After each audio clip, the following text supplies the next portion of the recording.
Alright, so today's video we're going to be covering what do you do when you hit endgame. Now, I've been seeing this a lot pop up in my chat about, how complicated it is and all the different activities that pop up once you hit 65 and where to begin, what should you do, and what is there to do most importantly. So, I want to start off with probably one of the most important things, but also one of the things that a lot of people don't like or may not prefer doing, and that is what is called dailies. Dailies are a very big part of New World. Like it or not, it is essential to do them if you want to have consistent progression or a consistent source of gold. So the first thing we're going to talk about is the artifacts, which isn't exactly a daily, but is a core part of the in-game progression when you hit max level, which I do want to throw into this video. So there is something called artifacts when you hit level 65. These are effectively the highest tier of gear in the game, and artifacts have unique perks to them that can't be found on any other piece of gear in the game, and are build defining and would allow you to create super unique builds in the in-game. So, for example, this Life Taker here, which is a Void Gauntlet artifact, allows us to deal Disintegrate on ranged attacks, even on our offhand weapon, which means it pairs really well with things like bows and muskets, where we can apply that debuff. If you're wondering what Disintegrate is, that is effectively a rend debuff with a dot. It is something that would be usually exclusive to the Void Gauntlet, but this artifact allows us to get that Void Gauntlet exclusive perk on hits with our main hand. So there's a bunch of these cool artifacts in the game that allow you to do super cool things and super cool builds. Now, there's a whole list of artifacts in the game. I'm going to have a list to every single artifact in the description to New World database so you can figure out exactly where to get it. There's a whole host of activities that will give artifacts in New World. One of the more common ones is expeditions and open world bosses. So you can get artifacts from mutated expeditions, you can get artifacts from certain raids and trials, you can get them from Outpost Rush and the PvP track, which is this one here. You can even get them from open world bosses, especially in Elysian Wilds. And even then, you can also get them from the PvP currency vendor for the free-for-all island. So there's a whole massive host of ways to get artifacts for your character, for progression, that allow you to make super cool builds. And again, full list of artifacts in the description for you to check out. One of the other things, I guess, that we can jump onto is beginning with our dailies. So dailies in New World are very, very tedious, but also can be very beneficial.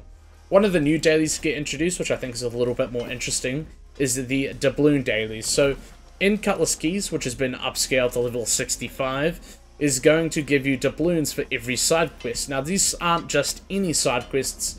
These are side quests that can be completed daily. They're fairly straightforward and fairly easy to do, but these side quests will net you a gain on doubloons every single day. I think of maybe around 300 to 400 doubloons, which is actually quite a decent amount, and it may take you half an hour to complete all of those quests each day. And it's not a thing that you must do, but it is a thing that will help you, especially when getting the exclusive doubloon artifacts and such. One of the other big dailies that a lot of people have done for the past couple of years since the Brimstone Sands release is something called a Brimstone Sands Elite Chest Run. Now, a Brimstone Sands Elite Chest Run consists of opening chests and acid pools, which are these things here. Pools of Orcus, for instance, and you have the pools of the new Thermopylae pools, I believe over to the top left here. You've got the Baths of Mercury. Up towards the top you have the Hecus Cauldron, and to the right, last but not least, you have the Sorubu Hot Springs. All of these springs will have multiple chests around them. Opening these chests will give you a chance at something called a Golden Scarab. Golden Scarabs are a main in-game crafting material that will be used in combination with the Gorgonite Essence to craft 3-perk Bisque gear. So these are very worth getting and grinding, and not only that, if you don't want to be crafting with them, you can sell them on the trade post for a nice chunk of gold, and is a very proficient source for solo players to make income. So this chest run will take you across those acid pools in Brimstone, and I'll quickly cover them again. So to the bottom of the settlement here, you've got the pools of Orcus, and again, when you're near the POI, you actually now see chest icons. You can even briefly see them on the map here. So you got one here, one here, one here, one here, one here, and then you've got 2 more down here. But when you're near the POI, it will also show a little chest icon now, which is really handy. And then again, to the left of the Pools of Orcus, you've got the new Thermopylae pools. Above that, you've got the Baths of Mercury. At the very top of Brimstone, you have Hika's Cauldron. And then to the right, you've got the Hot Springs, which are all the places to get the elite chests for the Scarabs. There are more elite chests in Brimstone that require world tours or group-based elite chest runs. And these are done at locations such as the West Wall and Nabet. And then you've got other ones here such as the Heliopolis. And these will again be more group-based chest runs. To keep an eye out for these, go to your recruitment chat. And people will usually say World Tour or ECR, which stands for Elite Chest Run in short. Simply type an X in chat when they do that, and they will invite you to a raid group. And as a group, you'll go around all of the elite POIs in Brimstone, collecting the elite chests. They'll usually guide you through it. Most people are pretty good at that, and you simply just follow them in the raid group. They'll guide you through the POIs, killing enemies, and again, looting those elite chests. So the elite strongholds you've got for those elite chest runs are the Castrum Principium. I don't know how to pronounce some of these names. You've got Heliopolis, as I said before. You've got Ordeal of the Scorpion. I think there's only one chest in that one. You've got, to the right, again, Westwall, which has a lot of chests at it. And then you've got the Beds of Tibet, which has a decent amount of chests for memory. And there's all of the elite chest zones in the Brimstone Sands. There's also Solarian Kepri, sorry. And then next to that, you have the Elysian Wilds chest runs. These are kind of similar, except they are in a different zone with different mechanics and different POIs. So in here, you've only got a few elite zones, but they have a lot of chests in them. So to start off with, you've got Isle of Zervan, which has a shit ton of chests. And then you've got the Tribunal High Mount, which also has quite a chunk of chests. So they will also be in the recruitment chat if people are looking out for them. Or if you're in a pre-made group, you're in a company that is curious on how to do the chest runs, you basically just go through the zone, killing the mobs. You'll see the chests all laid about. You'll have someone open the chests up, and that's that. Again, you'll get more chances at the Golden Scarabs. And in Elysium Wilds, you'll also get a chance at 700 gear score drops, which can be also very helpful. The next sort of big part of endgame is your faction vendor. So I'll quickly go to it over here, but your faction vendor is going to be a very important way for you to get some daily cooldowns and daily materials for in-game crafting and upgrading. So one of the more important recent things, well, it's actually a couple of years old now, is AGS made the change to where you can upgrade named items in New Worlds. Now, there's only a few named items you can upgrade in New World now through to 725 gear score, which is the current cap. So the main sort of gear score raising activities in New World now are the Raid, which is the Hive of Gorgons, which is going to give you some of the best gear in the game. And then you've got the Sandworm, which is the Elite Trial, which will also give you some of the best gear in the game. And then last but not least, you have that Cutlass Keys PvP island in the town there, which would be used with the doubloons, which you get from the PvP island, or from your daily quests around Cutlass as well. With those doubloons, again, you'll be able to buy certain named items, such as the Ever Echo, which I could take to a gypsum kiln and upgrade to 75. So we'll jump on to how to upgrade the named items shortly. But we'll jump into the faction vendor here, because I want to quickly show you guys what the upgrades are that you need to do, or the cooldowns are that you need to buy from your faction vendor on a daily basis. That is going to give you a huge boost to your in-game progression. So once you've leveled up your faction vendor, which will have a few tiers here, so you'll knock out your missions to level up your faction vendor. And once you get to tier 6, you'll unlock the Magnus tier, as it's called on Syndicate. I believe every faction's tier 6 is called a different name. But Magus will allow you to buy something called a Chromatic Seal if we scroll down here. A Chromatic Seal is used in a lot of in-game upgrades for New World. So a lot of those named items I was mentioning before, such as the Ever Echo, would take a Chromatic Seal to upgrade it, alongside some other materials, of course. But this is one of the key pieces to that. And this can be purchased once a day from your faction vendor. Alongside that, you can also purchase something else called a gypsum orb. These are very similar to a chromatic seal in that they will be used in a lot of the upgrade recipes. So it's very worth picking these up. But don't forget, in the tier 5 section in the alchemist here, you can also pick up another 2 gypsum orbs. So in total, you can get 5 gypsum orbs per day from your faction vendor and 1 chromatic seal.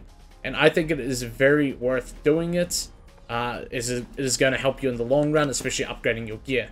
To add to that, you not only can upgrade your named items from the raids and the PvP vendor, you can also upgrade those artifacts we were mentioning at the start. These can be upgraded to 725 with a chromatic seal, 600 dark matter, and a apex crafting material. Now, this is where the dailies get a little bit more, or weeklies get a little bit more needed or required for your in-game progression through something called a gold cursed coconut. This is a resource that you can get 1 time per week from the PvP zone. So you have to go into the PvP zone and open something called a stockpile. This will give you a gold cursed coconut, and you can only get 1 of these per week, as I mentioned. You can only get 1 of these per week, as I mentioned before. But these are going to be crucial in upgrading gear such as the Life Taker, or even upgrading your named items. Now, I would recommend using gold cursed coconuts, in my opinion, to upgrade your artifacts, and then using your Gorgonite Essence, which is made with the Gorgonite Inductor, to upgrade your named items. Now, the Gorgonite Inductor is dropping from the raid. If I didn't make that clear, I think I forgot to mention it. The Gorgonite Inductor is a resource that comes from the Hive of Gorgons raid, and is going to allow you to craft 725 gear. So it is also important to run the new Hive of Gorgons raid once per week, and it's going to be one of your main in-game activities that you spend time doing with your group. And it's going to put your DPS check to the test and see how well you go. Again, it gives you some of the best gear in the game. You get Enchanted World Health gear with Magnify, which is pretty solid. Now, one of the other big areas of in-game is the Soul Trials, which is a rather new one, and Expeditions. So, in the Activities tab, when you press Escape, there's going to be a bunch of different areas you can go to in here, and the first one is Mutated Expeditions. Now, every time for the first 2 runs a day, you will get bonus rewards from doing a mutation. So I highly recommend jumping into a mutation, any mutation, and doing at least 2 daily bonus mutations, because you will get an extra group or an extra cache of gold and faction tokens. And that is also same for the Soul Trials. Doing each one of these per day will net you with a little bit of dark matter. I think it's 5 dark matter each, which is 15 dark matter for all of these, and they only really take about 3 minutes to do all of them. They're pretty quick, and that will add up to about 105 dark matter per week. So keep in mind that the dark matter, which is that resource I was showing there, is another one of those important in-game materials. Dark matter you'll get from a bunch of different sources, such as invasions, wars, outpost rush. I don't think you get it from arena. All of the brimstone quests will give you dark matter. You'll get dark matter, I think, from the battle pass, from scrapping legendary items. You'll also get dark matter from completing mutated expeditions. And there's a few other ways to get dark matter as well that I can't think of off the top of my head. But it is also, again, a very important currency to claim, as it is going to be very, very useful in upgrading named items and artifacts, and is used quite a lot. I think 1 artifact upgrade will require you to have 600 dark matter, which is quite a lot. And one of the more important ways that they recently just added to get this is through the Cutlass Keys PvP vendor for the free-for-all island with doubloons. I believe you can get 100 dark matter a week or a day. I can't remember. I'd have to double check. But you can get a bunch of dark matter every single day. I'm pretty sure it's daily. 100 dark matter a day, which will be very beneficial to you as well. Now, we can probably jump onto the other part of dailies here, or the other part of in-game, if you will, which is the doubloon vendor itself. This actually has quite a lot of uses than I thought it would. A lot of people thought the PvP island was going to be super scuffed, But it turns out there's actually a bunch of important stuff you can buy here daily that I highly recommend doing, as it's going to be very beneficial to you. Now, as I mentioned, there's a couple exclusive artifacts you can get from the Well of Fortune, but there's also something you can get once per week, which is called the Glittering Gold Key. The Glittering Gold Key is going to cost you 5 Mystic Doubloons. Purchasing this will allow you to open a chest on the border of the PvP zone. You'll notice the icon come up when you go near it. There'll be a chest. I think there's one right about here. And that will give you 500 easy doubloons. Simply 500 doubloons. So it's basically a 5 to 500 ratio there. And that's a thing you can do once a week. So that's more of a weekly. And then scrolling down here, we have the gold cursed boxes. Now, this is the crate that you need to buy every single day. This box right here is going to give you a chance at 725 gear. In fact, we'll see if I can get something from it. I'll even show you something that I got from it. So I opened one of these boxes and I got a 725 light headwear. So these boxes are super RNG. I believe it's a 5% chance to get 725 gear, but it is possible. Yep, so we don't really get anything there, but it's very worth it, as in my case, I got a very nice piece of headwear out of it, especially for how cheap they are. You should really open these boxes as often as you can. So there's 2 there. You can open the Gold Crest Epic and the Gold Crest Rare. So I recommend getting both of those there. And they are on daily cooldowns. The next most important thing here for the dailies is the Consumables Exchange. This is the Dark Matter Exchange and it's daily. You can get 5, I believe it's 10 of these per day. So you can get 50 Dark Matter a day for around, I think, 50 doubloons. And this is very, very worth it, as this is going to be very beneficial in the long run. And then there's some other stuff you can also get in here. So 5 gypsum orbs a day. You can get some gemstone, which is weekly. Honing stones, which is weekly. Balm, and even some proficiency boosters as well. You can even get some food, which is also very nice. I believe this is daily as well. Might as well grab that, as that's not a bad deal. And then you can get some other stuff in here, such as a stat boost meal. Stat boost meals are like what give you stats for your builds, which is pretty commonly used. So if I open this up, yep, I just get a food that's going to give me stats, which is actually really nice. It seems to be getting banana bread a lot. Nice. But yeah, so that's a very, very useful little checklist you can run through for the doubloon vendor. And it's going to give you a bunch of bonus rewards as well. Now, some of the other stuff that you might want to do daily include a Outpost Rush. I believe it's weekly, sorry.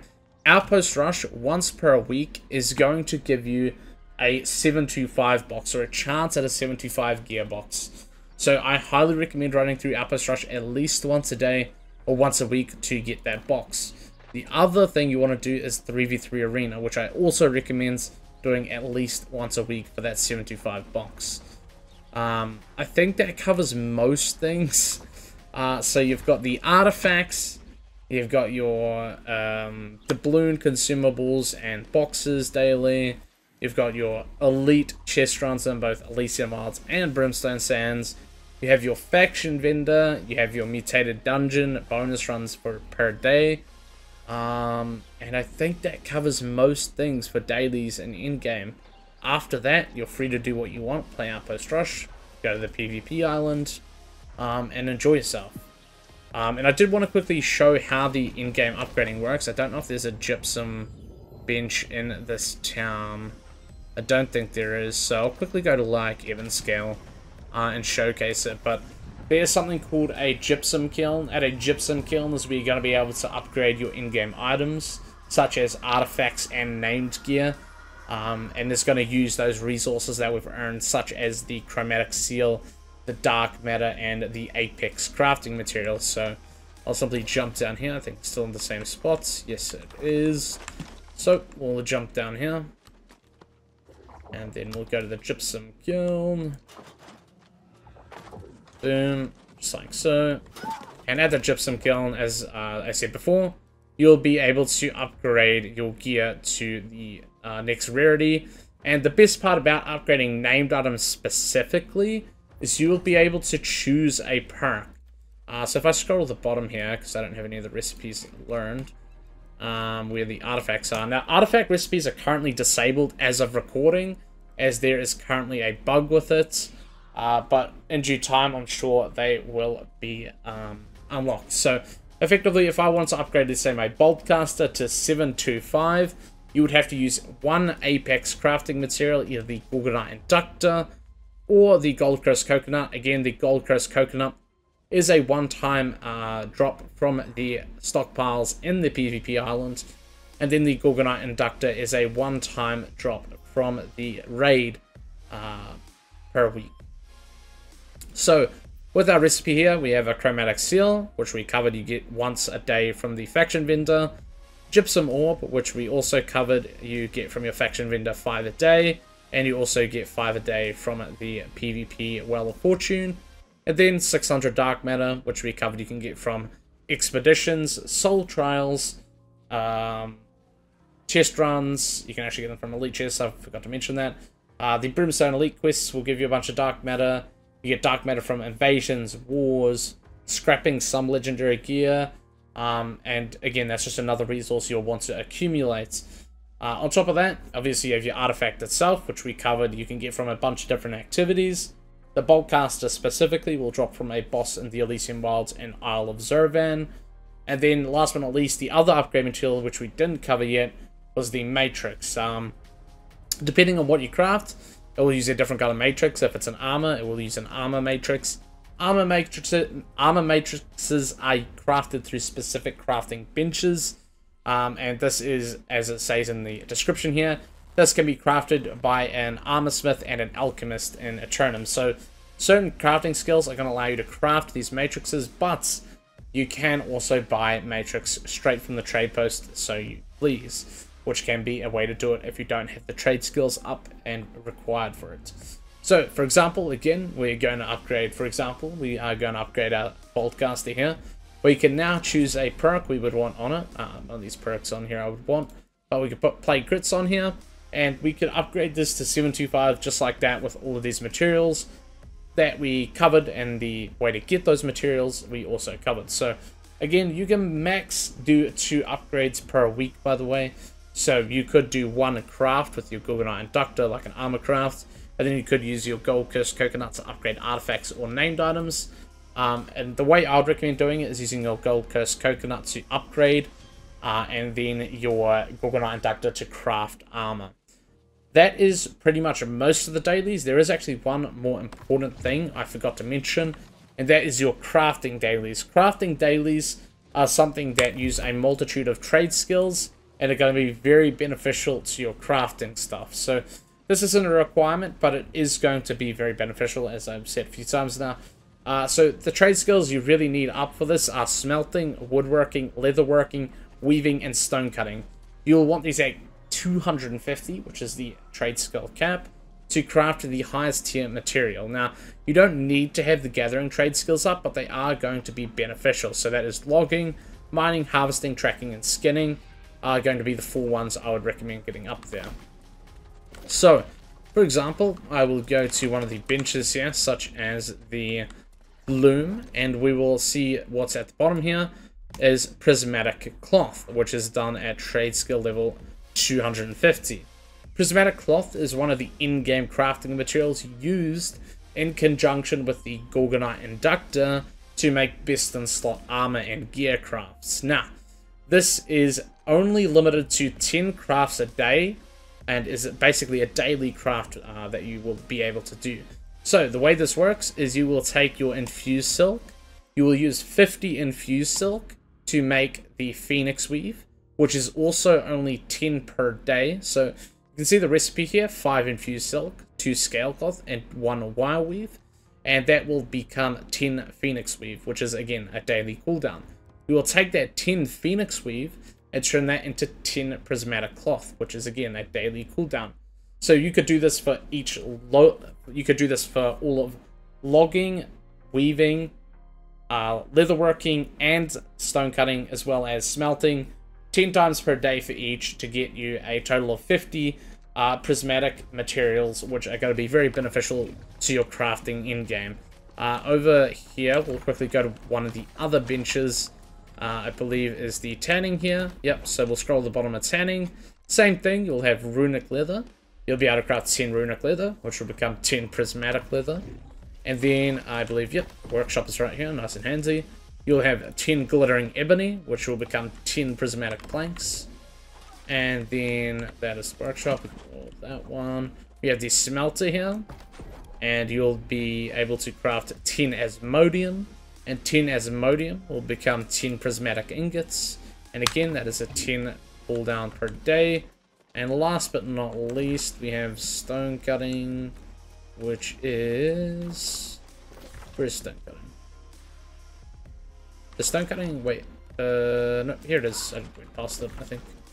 Yeah, I went past it. And in stone cutting, last but not least, the last daily cooldown of them all, you'll have runestone, and runestone will become prismatic blocks.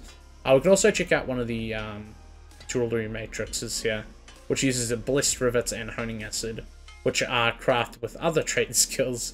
So yeah, that is most of the dailies and most of the activities you can do it in game. I think we've covered most of it there. And then we have the prismatic scarab here, which is one of those important crafts I was talking about for in-game. And this uses the golden scarabs that we're talking about at the start from the chest runs. So you'll do the chest runs in the Brimstone Sands or the Elysian Wilds, and that will give you the golden scarabs, and then you can turn that into a prismatic scarab, which can also be sold for golds. Or you can use the prismatic scarab for your own crafting with the Gorgonite Inductor, and the Gorgonite Inductor will become the Gorgon Essence, which allows you to do a best in slot 3 per craft. So, I think that covers most things. This is another daily I forgot to mention here, is you can craft a superior territory supplies once per week as well. And this is going to give you a huge boost to your territory standing. And that's a nice little cooldown to have. And you can only do that I recommend doing that in the town you're trying to level up, by the way. I just want to mention that there. But I think that is mostly everything I wanted to cover. So, yeah. If you have any further questions, join my Discord, chuck a comment, and I'm more than happy to answer. In terms of in-game activities, I almost forgot. You've got a whole tab for that. The most popular is Outpost Rush. You've got Mutated Expeditions, which is also very popular. And yeah, that is the core of your dailies in-game in New World. Your activities, and then your dailies for progression, alongside your artifact progression. And yeah, I think that pretty much covers everything. I will see you guys in the next video. Peace.